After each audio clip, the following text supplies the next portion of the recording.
Jadi kita sebagai orang tua bisa ngarahin kalau misalnya mau ke sana itu alasannya jangan karena cuman sekedar temennya aja gitu kan, tapi paling enggak kita harus lihat juga jurusannya cocok sesuai atau sama enggak. dia. Kecuali anaknya ekstrim pemalu gitu ya. Nah itu barulah mungkin kita bisa agak adjust sedikit.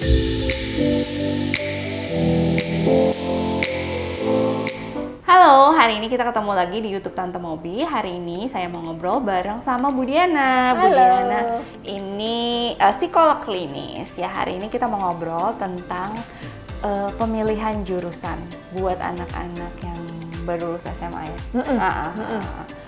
Hai Bu Diana, apa kabar? Apa kabar Tante Mobi? Sehat? Sehat, alhamdulillah nih. Nah, hari ini aku nih mau tanya-tanya, mau ngobrol-ngobrol sekalian. Jadi mau bisa tuh kan nih sebentar lagi mau kuliah kan. Tahun ini dia tamat SMA dan mau kuliah. Tapi dia nih masih bingung-bingung pilih-pilih jurusan gitu. Sebenarnya kalau misalnya anak mau kuliah gitu, persiapannya tuh harus mulai dari mana sih gitu? Obrolan apa yang harus dilakukan dengan orang tua sebelumnya gitu?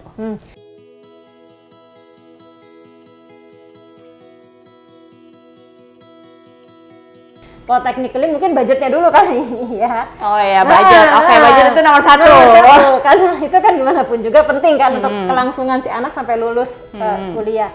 Terus sekarang karena kesempatannya makin banyak terbuka, negara-negara mana yang kita mau, termasuk juga di Indonesia juga bisa menjadi pilihan juga tuh, bisa menjadi salah satu sumber pemikiran kita. Oke, jadi budget, terus di mananya, negaranya ya. Terus kayak apalagi ada lagi nggak yang kalau ini? Karakter anaknya pastinya penting, ya kan. Terus minatnya dia, sama tentu saja potensinya ya. Oh oke. Nah kalau kayak gitu, ini kan jurusan nih sekarang kan banyak banget ya. Nggak kayak kita dulu. Kalau kita dulu kan cuma ekonomi, hukum gitu, lebih kayak general. Kalau sekarang ini kan lebih spesifik. Gimana caranya kita mengenalkan sama anak-anak ini? Kayaknya kalau dilihat kan mereka tuh mungkin aja mereka belum belum tahu gitu. Oh, ada jurusan ini ternyata dari jurusan ini ternyata. Nah, gimana cara kita mengenalkan, mengasih tahu oh ternyata tuh ada jurusan ini gitu.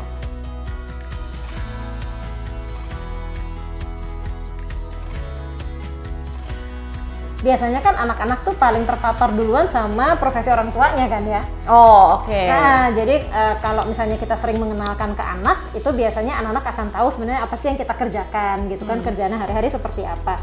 Kemudian bisa juga sebenarnya kita membuka wawasan mereka dengan mengenalkan ke misalnya teman-teman kita yang kerjaannya berbeda.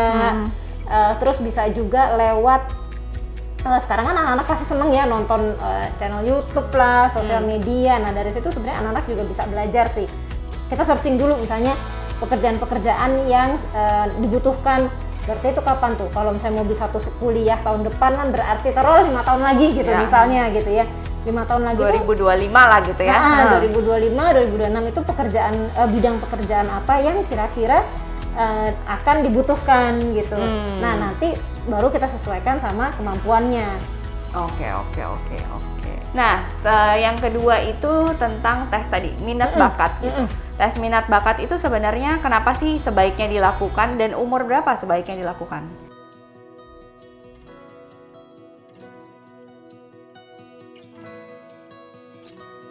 Kalau dari umur itu sebenarnya, nah ini nih gimana ya, seharusnya sih paling ideal itu udah SMA kelas 2 deh gitu ya. SMA kelas 2, sekarang tuh apa, kelas 11? Ya, kelas 11. Jangan kita harus hitung dari awal dulu. Karena di situ tuh biasanya mereka udah penjurusan dan udah deket gitu kan waktunya untuk kuliah. Tapi dengan model kurikulum pendidikan sekarang kan kayak misalnya Cambridge itu udah ujian dari kelas 10, kadang-kadang udah harus milih jurusan dari kelas 9 gitu kan. IB kelas 9 udah ada ujiannya. Bahkan sekarang kan kurikulum nasional juga dari masuk SMA udah udah langsung milih kan ya, IPA atau IPS gitu kan. Berarti ya kalau misalnya dihitung anak-anak itu harusnya udah lebih matang, mungkin sekitar 15 tahunan lah udah mulai bisa, 15-16. Kalau anak laki kan kadang-kadang kematangannya lebih lambat gitu ya, berarti ya mungkin sekitar 16 kalau nggak terpaksa harus milih jurusan duluan. Oke. Nah kalau misalnya terpaksa harus milih jurusan duluan, kayak kemarin kan mau di tengah tuh dia kelas 9 udah harus milih subjek gitu ya, saya lebih IPA IPS lah gitu. Nah kalau gitu apa tesnya? Apakah itu tes yang sama atau berbeda? Nah sebenarnya kita bisa tes yang sama, terus kita lihat nih secara keseluruhan dia udah konsisten belum. Secara karakter terutama. Kalau potensi kan emang pasti ya udah itu kan given ya, dia udah ya segitu gitu kan. Kalau misalnya karakternya kan yang kita lihat itu udah terbentuk atau belum sih gitu. Kalau misalnya udah terbentuk kayak mau di tengah waktu itu gitu, oke, berarti kan sampai kesananya dia kira-kira udah bisa begitu gitu kan. Tapi ada yang anak-anak yang ternyata belum gitu. Nah kalau belum, terpaksa nanti yang sekarang kita untuk milih jurusan IPA IPS ini dulu, nanti pas kelas 11 gitu tes lagi deh. Oh tes lagi, jadi tes lagi untuk mengetahui yang lebih spesifiknya gitu karakternya ya? Lah terutama. Karakternya, oke. Nah sekarang kalau anak SMA sekarang tuh biasanya pemilihan jurusannya mereka tuh apa sih faktornya, apa motivasinya mereka untuk memilih jurusan itu?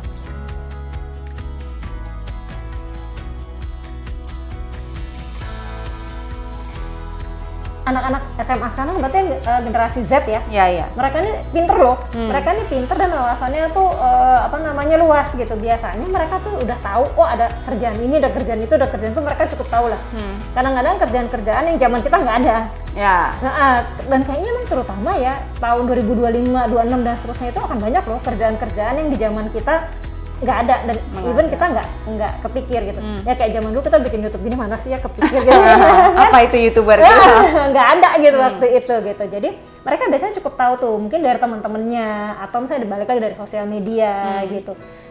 Itu biasanya mereka dapat info dari situ. Mereka tuh cukup terpapar sih. Terus sekolah juga kan suka bikin apa sih namanya kayak career day lah gitu. Nah itu biasanya juga mereka bisa dapat info dari situ. Nah, selain tadi faktor pemilihan jurusan, kalau pengaruh temen tuh biasanya gimana sih? Kadang-kadang ya, ada anak-anak yang mereka belum tahu jurusannya kemana, yang penting perginya bareng teman-temannya. Biasanya karena mereka nggak mau, kayak takut sendiri gitu kan. Misalnya keluar kota gitu, atau misalnya pergi keluar negeri. Nah, itu kadang-kadang ada. Nah, ini yang kita harus hati-hati sih sebenarnya. Jadi kita sebagai orang tua bisa ngarahin, kalau misalnya mau ke sana itu alasannya jangan karena cuman sekedar temennya aja gitu kan, tapi paling enggak kita harus lihat juga jurusannya sesuai atau sama enggak dia. Kecuali anaknya ekstrim pemalu gitu ya. Nah itu barulah mungkin kita bisa agak adjust sedikit supaya dia juga nggak kayak terlalu loncat terus stres lagi kan. Lebih nyaman gitu ya, fokusnya lebih membuat dia nyaman dulu. Kan di mana-mana kan sekarang mau kuliah apa aja sebenarnya ada ya. Iya. Kan tinggal disesuaikan aja gitu. Oke. Wah ternyata banyak juga ya pertimbangannya untuk pemilihan jurusan ini. Jadi kita harus mulai dulu dari awal, kita udah harus diskusi antara anak dan orang tua mengenai yang terutama budget, karena harus sesuai ya, gimana nanti kalau ekspektasinya anak dan orang tua beda itu bisa repot banget gitu. Kayak misalnya anaknya ngarep kuliah di luar negeri tapi orang tuanya pas-pasan gitu kan, kasihan ya pada akhirnya. Jadi itu harus disepakati dulu dari awal, budget yang terutama, terus negara apakah boleh keluar negeri atau enggak, atau boleh keluar kota atau enggak, karena kan tuh biasanya setiap orang tua punya preferensi yang berbeda-beda. Terus tadi mulai lagi ke personalnya, yaitu pemilihan minat dan bakat yang bisa dilakukan usia 15-16 tahun dah udah. Ya sebaiknya itu kelas 2 SMA ya, kurang lebih kelas 11 atau kelas SMA. Kelas 10-11 lah. Kelas 10-11 ya kurang lebih itu bisa mulai dilakukan tes minat dan bakat untuk lebih mengetahui bagaimana karakter anaknya, cocoknya di mana gitu ya, supaya kedepannya lebih enak gitu untuk mengambil keputusan dan bisa menjadi pertimbangan untuk anak dan orang tua juga. Betul. Gitu. Wah ternyata cukup banyak juga persiapannya. Kalau gitu kita panggil Mobi satu aja ya, biar nggak kepanjangan nanti jelasinnya, biar dia juga bisa ikutan ngobrol bareng kita di sini. Yes. Oke.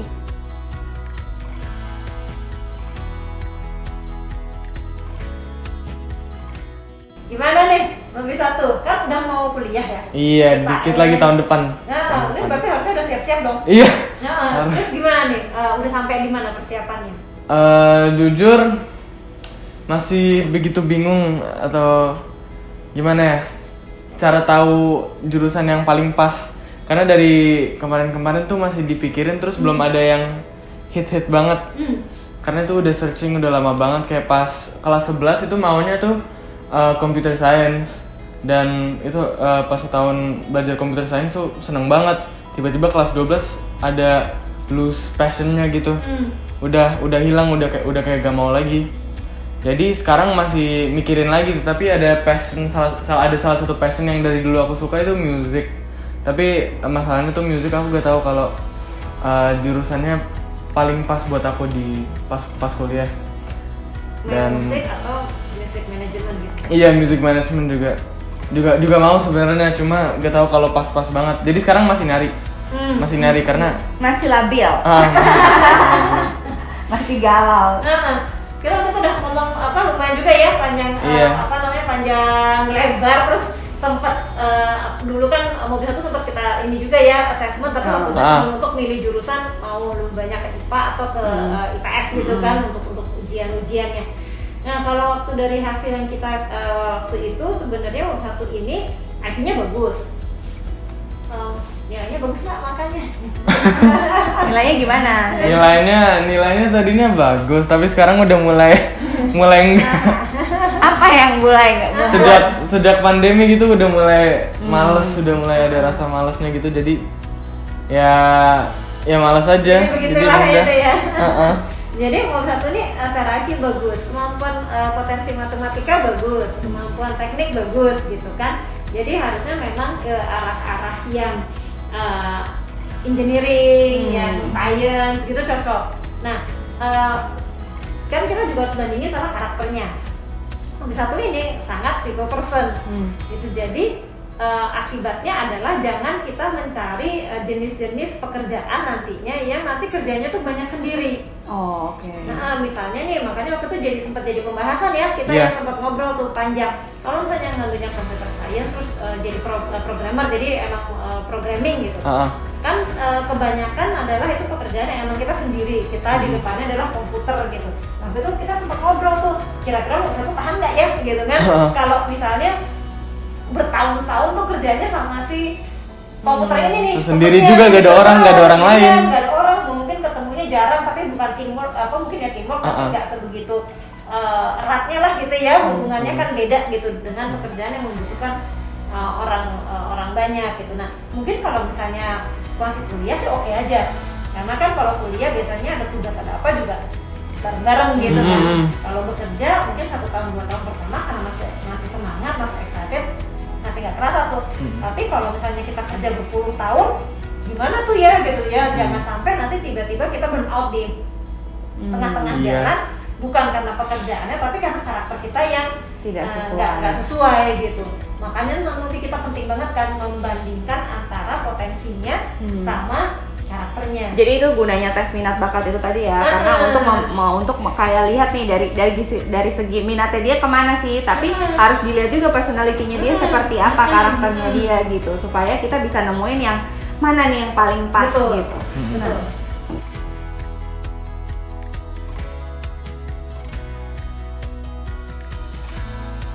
Tadi kan mau ini highlight yang diomongin Mobi 1, ada nggak sih kan sekarang ini lagi pandemi ya, perubahan motivasi belajar pada anak gitu, karena yang tadinya offline ketemu teman dengan online tuh gimana Bu, ada nggak? Memang kalau itu tadi kan kalau untuk generasi Z nih ya kan, kalau Mobi 1 generasi Z ini karakternya itu walaupun mereka itu teknologi native dari kecil udah intinya dengan gadget, tapi mereka tuh orangnya senang banget kumpul. Iya enggak? Iya betul. Senang ketemu orang, senang kalau misalnya kayak kita meeting lah ibaratnya gitu ya, tatap muka buat mereka tuh lebih menyenangkan gitu. Nah, makanya banyak di generasi ini yang memang mengalami stres karena nggak bisa banyak ketemu orang itu. Dan yang namanya anak SMA ya, lagi senang-senangnya punya kegiatan ini dan itu, dan harusnya kan itu juga kita bisa belajar organisasi segala macam ya. Kalau di sekolah terus tiba-tiba harus di rumah selama 2 tahun sih kalau menurut saya ya nggak heran juga ya kalau banyak anak-anak yang akhirnya ngerasa kehilangan motivasi karena terus ngapain?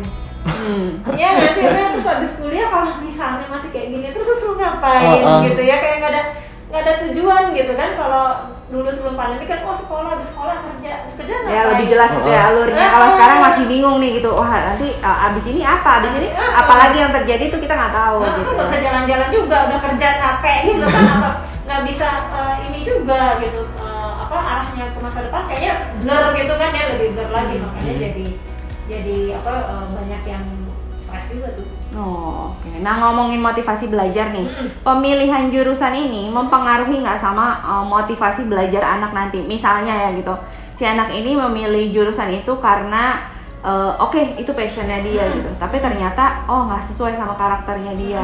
Nah, atau misalnya si anak ini memilih karena ya udah disuruh orang tua, itu kan pasti mempengaruhi motivasi belajar anak kan gitu ya. Jadi gimana? Ya karena aku ngerasain sendiri gitu, waktu aku dulu kuliah S1 yang 20 tahun yang lalu gitu kan, itu aku ambil accounting gitu. Kenapa aku ngerasa, padahal di tes minat bakat aku itu juga dibilangnya accounting gitu, tapi ternyata pas di setelah besar nih terus nyadar kenapa ya gitu. Ternyata pas aku tuh dulu punya guru accounting yang baik banget, sampai sekarang pun kita masih telepon-teleponan, dan dia masih suka datang ke rumah karena dia sama-sama guruku dan suamiku. Guru ini nih baik banget, dan yang membuat aku termotivasi, nilaiku tuh jadi bagus banget dan membuatku merasa nih gue bagus nih di sini gitu. Ternyata setelah sekolah gitu, setelah jalanin S1-nya, kok kayaknya bukan gue ya gitu, kok salah ya, karena gurunya mungkin udah beda gitu kan, atau mungkin ya lingkungan, nggak tahu lah apa yang beda. Jadi kayak pada saat itu aku kuliah hanya berdasarkan ya udah dia asal lulus aja gitu, tapi nggak ada motivasi untuk belajar, nggak ada motivasi untuk cepetan selesai, jadi akhirnya nggak selesai. Nah sekarang kan aku baru mulai lagi nih kuliah psikologi gitu S1, nah aku ngerasa itu lebih aku banget gitu, dan aku tuh ngerasa jadi motivasi belajarnya tuh besar banget gitu. Misalnya aku belajar satu hal, aku jadi lebih pengen tahu lebih banyak lagi, karena memang kayak ada rasa kepuasan diri sendiri untuk mendapatkan jawaban dari yang pengen tahu gitu. Nah, itu gimana tuh Bu?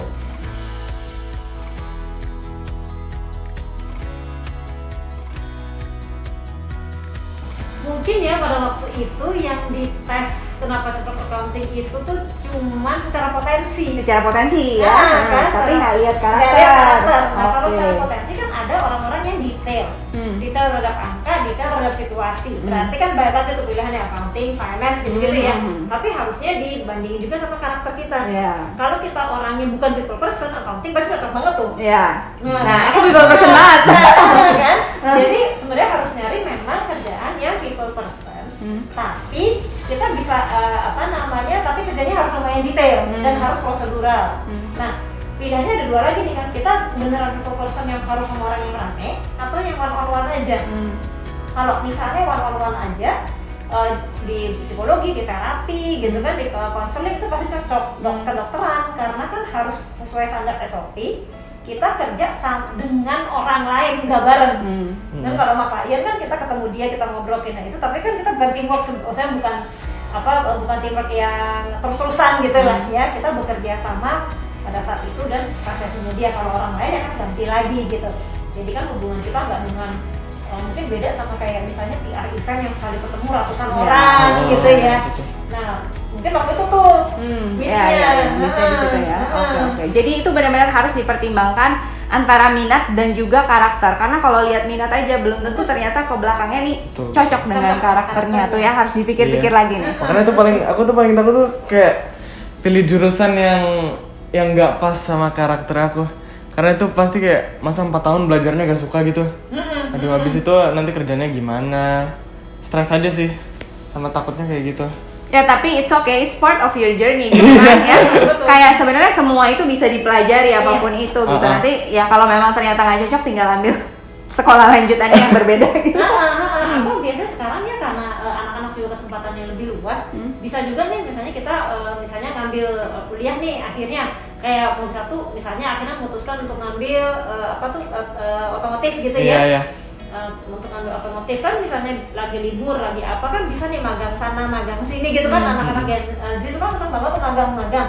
Siapa tahu nanti di situ bisa ngelihat lebih ketemu lagi spesifikasinya kemana. Spesifikasi dari situ mungkin memang tetap di otomotif, tapi mungkin bagiannya beda gitu, karena kan nggak harus di situ aja Ya. Nah sekarang yang paling banyak, aku sering banget dapat pertanyaan di Tante Mobi itu, lebih pilih mending universitas yang bagus atau jurusan yang lebih sesuai. Karena kan banyak banget tuh mahasiswa juga kayak mikirnya, yaudah deh yang penting misalnya kalau di Indonesia ya UI gitu, atau misalnya ITB, jurusannya apa aja deh, mau sastra kayak mau apa, pokoknya yang penting UI atau ITB. Padahal sebenarnya jurusannya itu nggak sesuai. Atau kayak misalnya ada jurusan yang sesuai banget nih, tapi universitasnya kok kayak ya bagus sih, tapi kayak jarang kedengeran gitu. Gimana tuh Bu?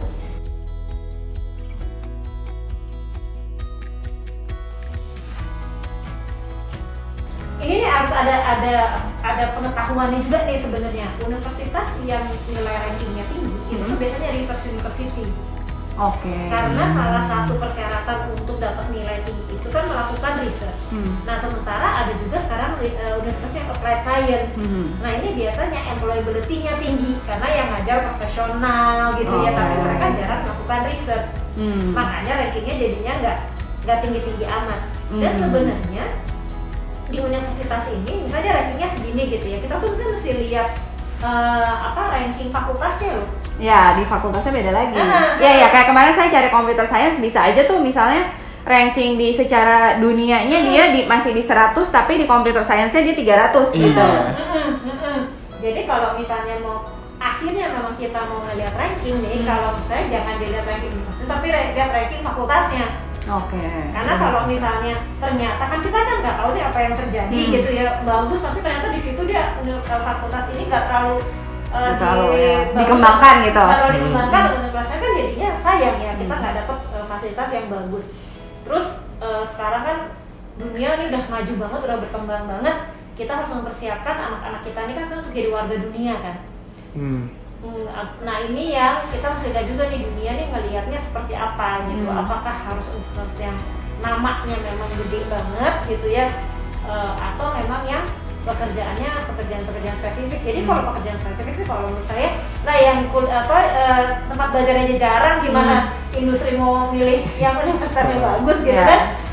Nggak juga gitu ya, kecuali mungkin kita belajarnya hukum lah itu kan, atau kedokteran ya misalnya yang paling top gitu ya. Dan kayaknya kalau di luar negeri juga kan nggak terlalu dilihat yang begitu ya. Kemarin sih ini sempat jadi obrolan juga di waktu kita kuliah di kampus gitu ya. Karena kan aku ambilnya kelas karyawan, jadi beberapa memang ada yang HRD gitu. Kenapa mereka kalau screening lamaran masuk itu dari jurusan mana? Karena memang mereka nggak tahu lagi mau lihat apa gitu sebenarnya gitu ya. Padahal memang tidak menjamin bahwa misalnya si A dari lulusan ini sama si B yang dari lulusan universitas biasa aja, ternyata bisa aja justru performance kerjanya lebih bagus si B gitu. Iya, kan, betul. Cuman karena HRD ini juga masih bingung gimana caranya untuk bisa dapet si B ini gitu. Iya. Kayak belum ada tes yang baku gitu ya. Iya, untuk ngelihat karyawan akhirnya mana yang secara performance lebih bagus, karena kalau sama-sama fresh graduate kan nggak ketahuan juga. Makanya intern itu penting loh. Internship itu jadi kita bisa punya pengalaman kalau bekerja itu sebenarnya kerjanya apa sih gitu kan. Jangan sampai nih kayak saya tiba-tiba lulus psikologi gitu ya, nggak, ternyata harus nyarapin diagnosa gitu. Waduh gitu, terus berasa nih zaman kuliah gimana nih ya gitu. Jadi harus belajar lagi harus apa gitu kan. Tapi waktu ngambil S2 emang psikolog kan emang praktek terus tuh gitu. Jadi udah udah kerjanya ini kita udah ngerti lah gitu kan. Nah sekarang gimana kalau misalnya anak ini kuliah sendirian atau misalnya justru dia kuliah bareng sama teman-temannya, itu menimbulkan motivasi yang berbeda nggak untuk anak ini sendiri?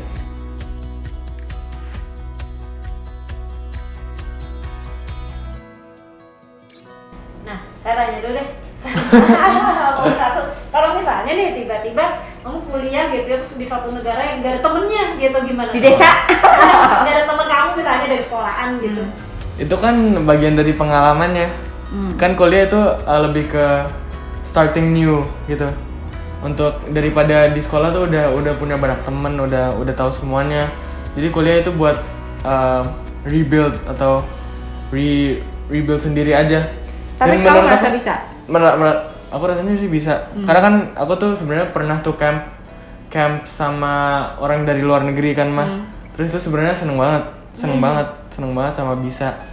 gak ada rasa malunya sama takutnya, seneng aja. Karena itu kayak orang dari tempat-tempat yang berbeda yang punya budaya yang beda-beda. Jadi juga. kamu malah justru lebih belajar lebih banyak lagi dari mereka gitu. Tapi setiap orang berbeda kok. Ya, jadi tergantung balik lagi tergantung orangnya ya. Tergantung anaknya. Kalau anaknya berani, ya mungkin dia pindah ini nggak terlalu nggak terlalu masalah gitu ya. Dengan adaptasi ya. Dengan adaptasi. Kalau misalnya anak kita agak misalnya lebih kaku atau lebih pemalu, kita bisa arahkan dengan gini, kan jangan juga ngikutin temen hanya karena temennya, walaupun misalnya jurusannya kita nggak ada kita seneng terus ya udahlah kuliah apa aja kan nanti kita yang begitu gitu kan. Paling enggak pilih aja tempatnya yang dia lebih familiar. Oke. Misalnya nih jangan juga misalnya dia nggak pernah ke mana ya yang jauh ke Afrika gitu. Dia kuliahnya di situ gitu kan. Kalau misalnya dia lebih senang di Jakarta ya di Jakarta misalnya. Atau misalnya kita seringnya mana ke Singapura dia ngerasa nyaman ya udah gitu. Kalau anaknya memang ini daripada pas di awal penyesuaiannya dia sulit kan kasihan juga ya nanti jadinya nggak bisa fokus. Oke. Nah ini hal yang sering dipertanyakan juga itu gimana kalau kita bertentangan dengan orang tua. Kalau aku sendiri sama Mobi satu dan Om Mobi kita sepakat terserah anaknya apapun yang dia pilih itu ya udah itu pilihan dia gitu dan tapi kamu tahu komitmennya bahwa kalau kamu udah pilih itu ya itu tanggung jawab kamu untuk menyelesaikannya dan gimana cara sekolah yang baik gitu. Tapi kan ada juga orang tua yang pengennya pokoknya anak saya harus masuk ini gitu. Nah gimana nih Om, kan banyak itu anak-anak jadi bingung kan gimana nih kalau misalnya sebagai anak nih harus menjembatani ini gitu.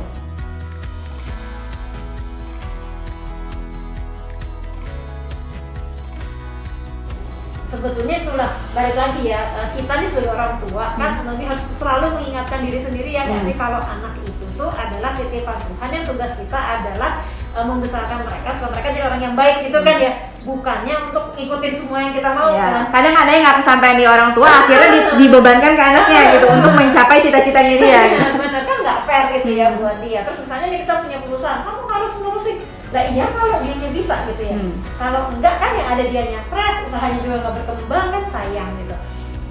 Dites aja dulu minat bakatnya nanti kita bisa cari jalan tengahnya juga kan.